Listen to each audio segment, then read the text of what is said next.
Joshua chapter 4, verses 20 through 24. In recent news, there's been a lot of conversation about national monuments. In particular, the conversation has been about those monuments that have honored Confederate soldiers or individuals who owned slaves or are known to have had some racist views. The argument about the significance of removing those statues will go on for some considerable amount of time. Whether they should stay or not stay is not the purpose of our discussion on this evening. However, as we think about statues, today is a significant day in history, especially in the history of Black Americans. On July 14th, 1943, as a result of Franklin Delano Roosevelt, a national monument in an area near Joplin, Missouri, was established to honor George Washington Carver.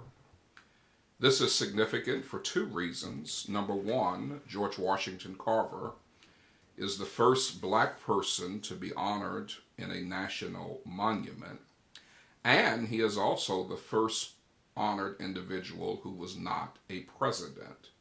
Prior to this time, all other monuments obviously were given to those who were presidents. Many of us are familiar with George Washington Carver and understanding that he had over 300 uses for the peanut. Most people do not understand that George Washington Carver did not, and I repeat, did not make peanut butter. If you want to know who made peanut butter, you have to go to history and look. History tells us that in the ancient Incas and Aztecs, that they had some paste made from peanut butter or peanuts that we could consider peanut butter.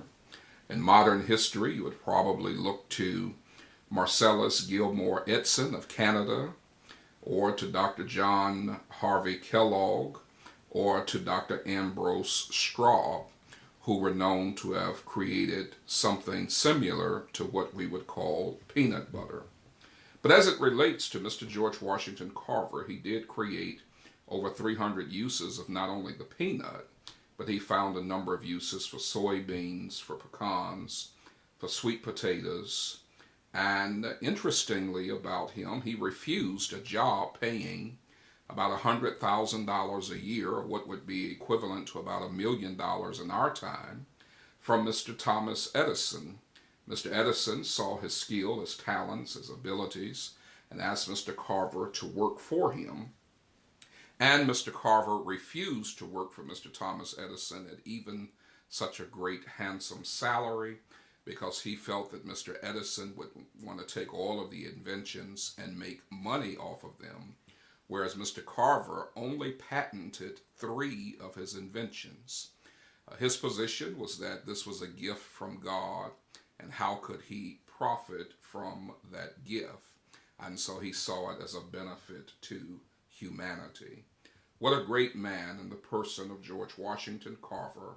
And this is the day that we celebrate his July 14th, 1943 erection of a statue and monument near Joplin, Missouri in his honor. Speaking of statues and monuments, legacies being left, your attention is called to Joshua chapter 4, verses 20 through 24. And we call your attention there because so often in our prayer calls, we are praying for children, we're praying for grandchildren, we're praying in regards to their choices, to their experiences in the far country, and we are hoping for God's intervention in their lives.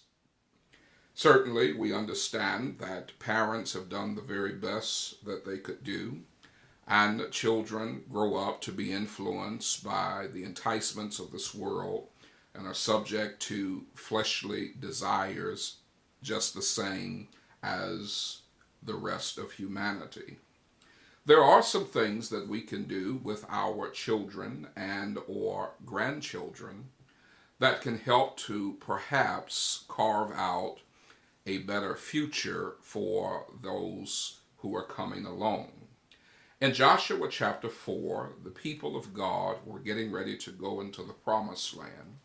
In verses 20 through 24, they were told to lay down some stones as a monument and how that God had blessed the children of Israel to go over the Jordan on dry land.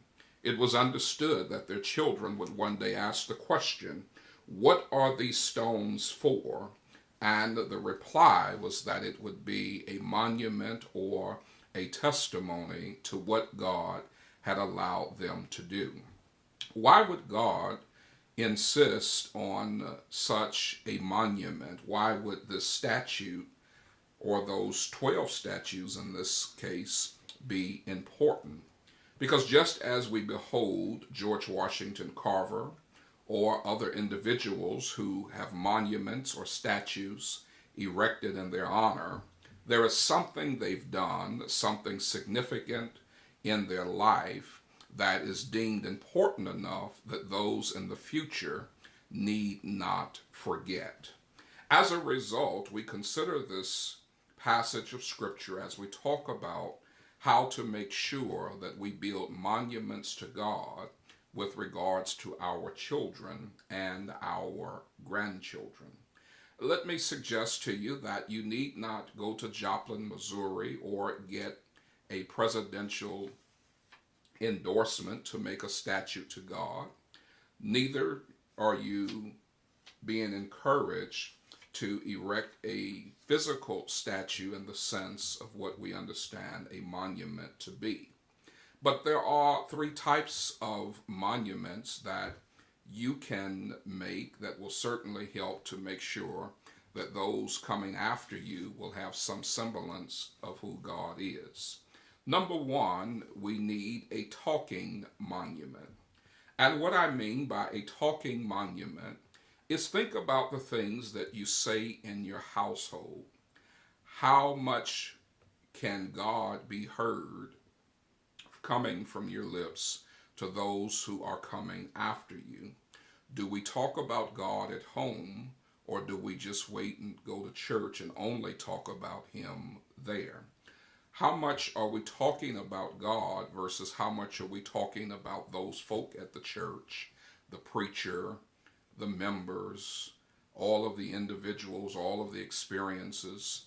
Sometimes we do a greater damage to the cause of God from the negative things that children and grandchildren can hear us saying in regards to them church folk or those church folk. We need to have opportunities and occasions where we're talking about God in the home. When was the last time you and your children or grandchildren prayed together?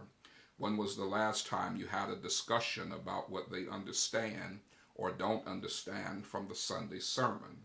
When was the last time in having a talking session have you talked about those things that are relevant in their lives and applying a biblical principle to how they are to respond to life's realities? Not only should we have a talking monument, but we need a testimony monument. The difference in the talking and the testimony is that the talking deals with the current experiences and the current relevance of God in their lives. But how often have you shared a testimony about what God has done in your life? Remember from Joshua chapter 4 that the stones were to be a testimony or a reminder, not about the present, but about what God has done in the past. Too often, church, the Bible, God, biblical principles seem so out of touch and so irrelevant because we are seldom talking and testifying about what God has done in our real lives, and we've only mentioned, if that, about what God has done in the Bible, Our children and grandchildren need a bridge that see that the God who worked in the Bible is also the God who worked in our lives, so that when they go through things, they will remember our testimonies and be able to come to their senses and apply a God principle based off of the idea that they not only heard a God story, but they heard a God testimony from our lives. And then we need a tradition monument, and that is, what are the traditions of our homes? Do we ever turn off the television and open the Bible? Do we ever again pause and pray? How do we go about reinforcing the idea of God? As a minister, I have often been alarmed, been surprised, been baffled by members who have come to me and who have said, "Brother Preacher, my child or my grandchild is of age. I need you to make sure they get baptized." Or it is sometimes a complaint. "Brother Gibbs, my child is 16 years old and the Sunday school teacher must not be doing their part, or the Bible school teacher must not be doing their part because they've not gotten baptized yet." How is it that a minister or a teacher who spends 2, 3, 4 hours a week with your child has more influence than you when that child lives in your home and certainly spends more time in your home? Therefore, we must consider that setting up good Bible traditions and good godly traditions is not the responsibility of the preacher or the Sunday school teacher or Bible class teacher, but should be traditions by way in which we govern our homes. I cannot promise you that you will get the outcomes you desire with your children or grandchildren, but I can say that you stand a far greater chance of getting a better outcome when you build some talking monuments, when you are testifying and building monuments to testimonies about God working in your life, and when you have some God traditions. Often we wait until our children are in the devil's hand before we want to introduce them to God. Since we spoke about Mr. George Washington Carver, let me give you this quote from him that I thought was so appropriate in considering how we approach life. He says, "How far you go in life depends on your being tender with the young, compassionate with the aged, sympathetic with the striving, and tolerant of the weak and the strong, because someday in life you will have been all of these." This has been another edition of A Few Minutes with the Minister, with words from the Master.